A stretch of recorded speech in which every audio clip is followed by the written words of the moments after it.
বৃষ্টি তো আজ কয়েকদিন যাবতই হচ্ছে, বেশ 2-3 দিন হলো। তার মধ্যে গতকাল রাত্রে থেকে যে এই যে একভাবে বৃষ্টি শুরু হয়েছে, কিছুতেই একদম বৃষ্টিটা ছাড়ছেই না। সকালবেলা উঠেও দেখি অনেকটাই বৃষ্টি হচ্ছে। তো এই তো বাসনগুলো রেখে দিয়েছি, এখন সব মেজে পরিষ্কার করে নেব। তো তার আগে কিন্তু তোমাদের সাথে একটু শেয়ার করে নিচ্ছিলাম সকালের পরিবেশটা। আর বৃষ্টি হলে গাছের এমন একটা সুন্দর চেহারা হয়, দেখতে কিন্তু অনেক ভালো লাগে। গাছের পাতাগুলো একদম সতেজ, আর একটু হালকা বাতাসও হচ্ছিল।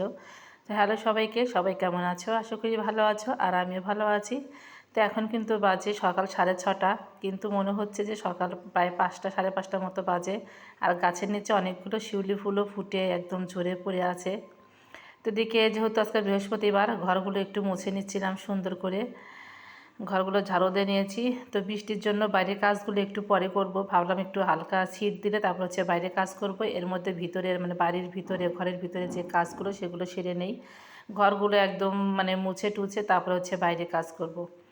তো এদিকে ঘরটা মুছে কিন্তু আমি বাসন টাসন মেজে নিয়ে এসেছি, তারপর হচ্ছে উঠানটা ঝাড়ু দিয়ে তারপরে এখন আছি রান্নাঘরে, যেখানে আমি রান্না করি। এই কিচেনটাতে, সেখানে অনেক নোংরা হয়েছে, বেশ কয়েকদিন হলো তো রান্না করি না। তো ভাবলাম যে আজকে এইগুলো একটু পরিষ্কার করে নেব। ঠান্ডা ঠান্ডা ভাব আছে, ওই জন্য একদম রান্নাঘরটা ভালো করে একদম ঘষে মেজে পরিষ্কার করে তারপরে হচ্ছে রান্না বান্না করব। তো পুরো বেসিংটা, রান্নার জায়গাটা একদম সুন্দর করে, এত সুন্দর করে পরিষ্কার করে নিয়েছি, একদম ঝকঝক করছিল দেখতে। এত ভালো লাগছিল, মনে হচ্ছে রান্নাঘরটা একদম হাসছে আর কি। তো এখানে কিছু কাপ টাপও ছিল, এগুলো পরিষ্কারই ছিল। তারপরে একটু ভালো করে ধুয়ে একদম সব কিছু, এই তো ফাইনাল লুকটা দেখে নিচ্ছি। অনেক সুন্দর কিন্তু লাগছে, একদম ঝকঝকা চকচকা। আসলে চকচকা জিনিস দেখতে এত ভালো লাগে। কেমন জানি নোংরা জিনিস দেখলে শরীরের মধ্যে একটা খিটখিট লাগে, কেমন জানি একটা অস্বস্তি ভাব হয়। আর যখন সেগুলো পরিষ্কার করে নেই, মনে হয় যে একদম ফ্রেশ লাগে, অনেক ভালো লাগে। আমার কাছে এমনটাই মনে হয়, জানি না কার কাছে কেমন। তো যাই হোক, রান্নাঘরটা পরিষ্কার করে নিয়ে স্নান টান সেরে নিয়ে তারপরে হচ্ছে তুলসী তলায় জাল দিয়েছি, আর যা যা করার দরকার করে নিয়ে তো একটু চা করব। এখন কিন্তু বেলা প্রায় 9টার মতো বাজে, অনেকটাই বেলা হয়ে গেছে, কিন্তু বোঝা যাচ্ছে না। তো চিনি ছিল না, চা করব, ওই জন্য চিনি নিয়ে আসছে, ডাল নিয়ে আসছে, হচ্ছে খিচুড়ি খাবে।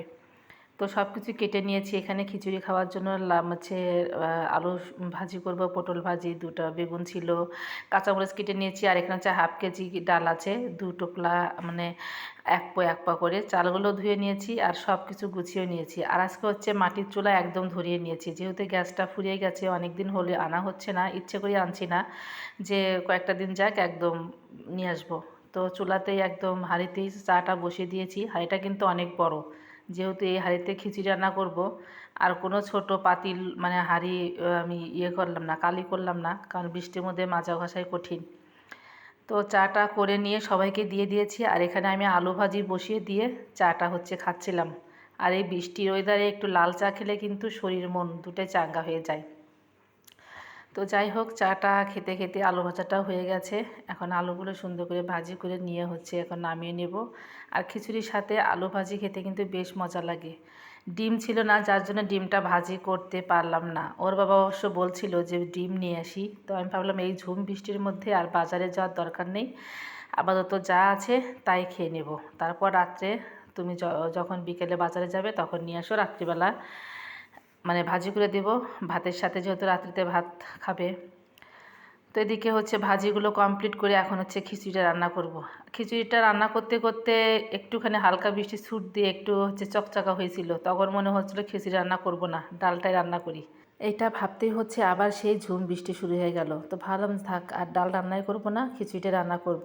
তো আমি হচ্ছে কড়াই সোমবার দিয়ে নিলাম, পাঁচফোড়ন দিয়ে, যেহেতু মাছের ডাল দিয়ে হচ্ছে হাঁড়িতে আবার জল বসিয়ে দিয়ে ডালটা অনেকক্ষণ সিদ্ধ করে নিয়েছি। ডালটা ভালো করে সিদ্ধ করে নিয়ে যদি চাল দেওয়া যায় তাহলে কিন্তু খিচুড়িটা খেতে বেশি মজা লাগে। আমি কিন্তু এইভাবে রান্না বান্না করি। আর খিচুড়ির মধ্যে হচ্ছে 3টা আমরাও কেটে দিয়েছি, যাতে করে একটু হালকা টকটক লাগে। অবশ্য আমারগুলো গলে যায়নি, একদম আমানামি ছিল, খেতে বেশ মজা হয়েছে। এখন দিয়ে দিলাম আদা জিরা বাটা, কারণ মাছের ডালে খিচুড়িতে আদা আদা জিরা বাটা দিলে কিন্তু খেতে বেশ ভালো লাগে। আর এদিকে হচ্ছে বৃষ্টির সাথে খিচুড়ি একটা অন্যরকম সম্পর্ক। বৃষ্টি হলেই মনে হয় খিচুড়িটাই খাবো, খিচুড়ি হলে পেট পুড়ে খাওয়া যায়। তো যাই হোক, সুন্দর করে খিচুড়িটা নামিয়ে নিলাম আর সবাইকে খেতেও দিয়েছি। আজকের মতো এখানেই বিদায় নিচ্ছি। ভিডিওটা ভালো লাগলে অবশ্যই লাইক কমেন্ট শেয়ার দেওয়ার পাশে থেকো। দেখা হবে নতুন একটা নেক্সট ব্লগে। সে পর্যন্ত সবাই ভালো থেকো, সুস্থ থেকো। Tata, bye bye.